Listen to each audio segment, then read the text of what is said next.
나라는 망해가는데 대통령은 놀러 다니느라 바쁩니다. 심지어 영부인이라는 사람은 휴가가 끝났는데도 살판나서 싸돌아다니고 있습니다. 정치활동 안 하고 내조만 잘하겠다던 사람은 대체 어디로 갔나요? 그러던 중에 역시나 사고가 터졌습니다. 정작 사실을 밝히고 사과해야 되는 사안에 대해서는 입을 꾹 닫고 있다가 이상한 행동이 포착된 건데 이제는 정말 김건희가 윤석열을 끌어내릴 수도 있다는 말까지 나오고 있습니다. 영상 시청 전 구독과 좋아요 정중히 부탁드립니다. 윤석열 대통령과 함께 여름 휴가를 보낸 김건희가 부산에서 연이틀 나홀로 행보에 나섰습니다. 8월 내 완료될 것으로 보이는 제2부속실 설치를 앞두고 김건희가 본격적인 광폭 행보에 나선 것으로 보입니다. 야권에서 김건희를 수사 대상에 올리는 최상병 특검법을 발의하고 김건희 명품백 수수 사건을 담당했던 국민권익위원회 고위 간부가 사망하면서 김건희가 다시 전국의 핵으로 급부상하고 있습니다. 여권에서도 김건희의 아나무인 행보를 눈엣 가시로 여기고 있습니다. 9일 대통령실에 따르면 김건희는 지난 6에서 7일 이틀 동안 단독으로 크게 4개 일정을 소화했는데요. 그는 6일 부산 명남브랜드연구소와 부산 깡통시장을, 7일 부산 중국 근현대역사관과 영도구 희녀울 문화마을 등을 방문했습니다. 일정은 모두 깜짝 방문으로 사전에 언론에 공개하지 않은 비공개 일정이었습니다. 일정이 알려진 뒤 대통령실 관계자는 김건희 부산행에 대해 휴가를 활용해 부산의 과거와 현재를 반추하고 미래를 조망할 수 있는 의미 있는 장소를 찾은 것이라고 설명했습니다. 김건희가 시장 와서 물건 몇 개 사고 사진 찍는다고 민생 경제가 나아지나요? 정작 중요한 의혹에 대해서는 침묵하고 있습니다. 지난 8일 숨진 채 발견된 국민권익위원회 김아무개 국장이 생전 김건희 명품 가방 사건 처리 문제로 압박감을 느꼈다는 증언이 잇따르는 가운데 고인과 사망 이틀 전 나눈 대화를 공개한 이지문 한국청렴운동본부 이사장이 권익위의 정치적 독립성에 문제를 제기하고 나섰습니다.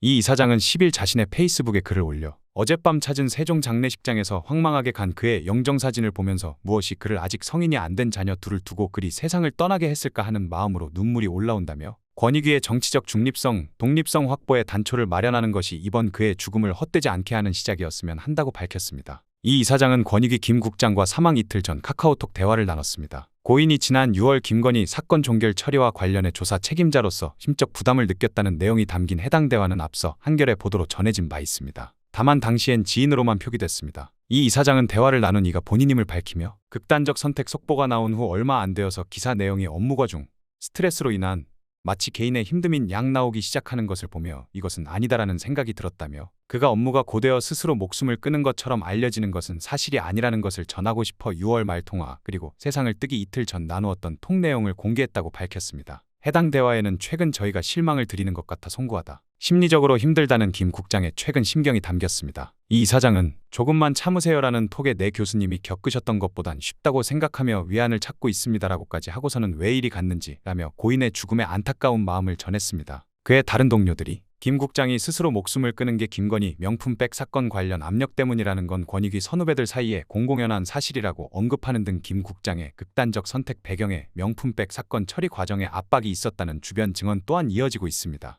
이 이사장은 이어 권력에 휘둘릴 수밖에 없는 권익위의 취약한 중립성과 정치적 독립성이 비극을 낳은 단초라는 점을 지적했습니다. 그는 대선 캠프에서 정치공작진상특별위원회 위원장을 지낸 검사 출신을 위원장으로 그리고 그가 방송통신위원회 위원장으로 가고 나서 온 위원장은 대통령과 법대 동기에 여당에서 당협위원을 그리고 이번 디올백 종결 처리를 주도한 반부패 전담 부위원장 역시 대선 캠프에서 활동하다 여성 비하 발언으로 해촉된 이력이 있는 검사 출신이라고 짚었습니다. 직전 권익위원장인 김홍일 전 방송통신위원장은 대검찰청 중앙수사부장 시절 윤석열 대통령을 중수위과장으로 거느린 직속상관이었고 뒤이어 임명된 유철한 위원장도 윤 대통령의 서울대 법대 동기입니다. 두 사람 모두 대선 당시 윤 대통령 캠프에서 활동했습니다. 이 이사장은 이 문제는 이번 정권만의 문제는 아니라며 법을 개정해서 위원장, 부위원장은 임기 3년을 고려해 직전 3년 내 선출직에 예비후보 등록하였거나 출마했던 자, 대선 캠프에서 직책을 맡았던 자는 최소한 배제하기 바란다고 했습니다. 현재 부패방지 및 국민권익위원회 설치와 운영에 관한 법률은 핵심이라 할 수 있는 위원장과 부위원장을 대통령이 임명하도록 돼 있습니다. 이렇게 기관 자체를 대통령 마음대로 전부 주무를 수 있는 구조로 되어 있으니 윤석열이 권력을 남용하는 것 아니겠습니까? 한편 이날 아침 고인의 영정과 유가족은 아침 8시 발인식을 마치고 장례식장을 떠나 그의 일터였던 정부 세종청사 권익위 청사를 찾았습니다. 동료들은 김 국장이 화장장을 거쳐 천안의 가족묘에서 영면에 들 때까지 뒤를 따랐습니다. 결국 더불어민주당은 김건희의 가방 수수 의혹 조사를 담당한 국민권익위원회 고위 간부의 사망과 관련해 대한민국의 정의가 김건희라는 성역 앞에 무릎 꿇려졌다고 비판했습니다. 황정아 대변인은 10일 서면 논평을 내고 공직자가 권력에 굴복하면 정의가 죽는다던 윤석열 대통령의 정의는 대체 무엇이었냐며 이같이 밝혔습니다. 황 대변인은 대체 언제부터 대한민국이 국정을 뒤엎고 국민을 능멸한 권력농단 사범들의 놀이터가 되었냐며 왜 정의를 따른 권익위 공직자가 부당한 압박에 고통받아야 했냐고 되물었습니다. 그러면서 이 추악한 권력 사유와 권력농단의 수렁을 벗어날 길은 오로지 특검뿐이라며 민주당은 김건희 특검법을 통과시켜 모든 의혹의 진실을 끝까지 밝히고 더 이상 성역이나 특혜 따위는 존재하지 않는 대한민국을 만들겠다고 강조했습니다. 민주당이 권익위 간부의 죽음을 정쟁화하려 한다는 여당의 비판에 대해서는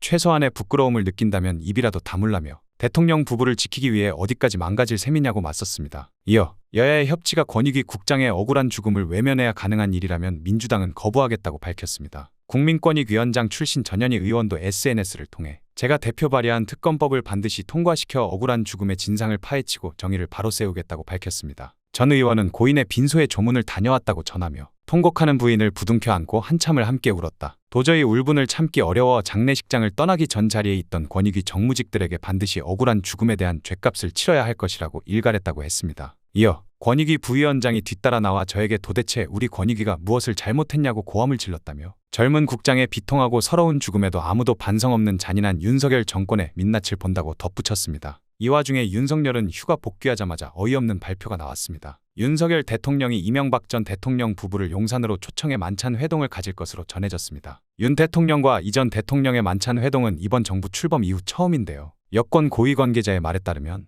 윤 대통령이 취임 후 처음으로 이 전 대통령을 초청해 만찬을 가질 예정이다. 구체적인 일정을 조율 중이라고 전해졌습니다. 만찬에는 윤 대통령 부인 김건희 여사와 이 전 대통령 부인 김윤옥 여사도 동석할 것으로 알려졌습니다. 이명박 정부 당시 청와대 정무수석을 지낸 정진석 대통령 비서실장도 배석할 것으로 전해졌습니다. 윤 대통령은 지난해 12월 박근혜 전 대통령을 한남동 관저로 초청해 오찬을 한 적이 있지만 이 전 대통령과 공식적인 회동을 가진 적은 없습니다. 이번 만찬은 윤 대통령이 국가 원로인 이 전 대통령에게 인사하는 차원에서 마련된 자리로 알려졌습니다. 이 전 대통령이 2022년 12월 사면 복권된 이후 두 사람은 만남을 갖지 못했습니다. 이렇게 뭔가 급한 시기에 계속해서 전 대통령들을 찾는 이유가 뭐겠습니까? 심지어 본인이 직접 감옥으로 보내줬던 사람들을 찾아가서 허리를 숙이고 있는 겁니다. 지금 보수 지지층 내부에서도 윤석열을 손절해야 한다는 목소리가 나오니까 다급해진 겁니다. 과거에 어땠든 무슨 범죄를 저질렀든 일단 찾아가서 어떻게든 지지층을 결집시켜보려는 거죠. 이게 지금 보수의 현실입니다. 이런 사람이 제대로 된 국정 운영을 할 수 있을 리가 있겠습니까? 국민들이 윤석열한테 등을 돌린 이유가 정치색을 떠나서 확실한 겁니다. 이런 식으로 해서는 결국 탄핵뿐입니다. 오늘 영상은 여기까지입니다. 대한민국 정상화를 위해 끝까지 힘쓰겠습니다. 여러분의 구독과 좋아요로 힘을 보태주세요. 감사합니다.